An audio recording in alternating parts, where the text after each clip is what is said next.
تو جس وقت شام ہو اور جس وقت صبح ہو اللہ کی تسبیح کرو یعنی نماز پڑھو، اور آسمانوں اور زمین میں اسی کی تعریف ہے، اور تیسرے پہر بھی اور جب دوپہر ہو اس وقت بھی نماز پڑھا کرو۔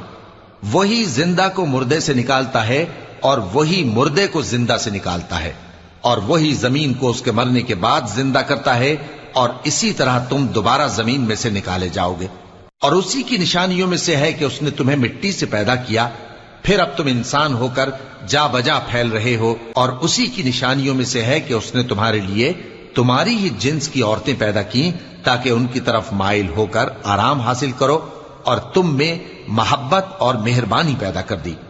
جو لوگ غور کرتے ہیں ان کے لیے ان باتوں میں بہت سی نشانیاں ہیں۔ اور اسی کی نشانیوں میں سے ہے آسمانوں اور زمین کا پیدا کرنا، اور تمہاری زبانوں اور رنگوں کا جدا جدا ہونا۔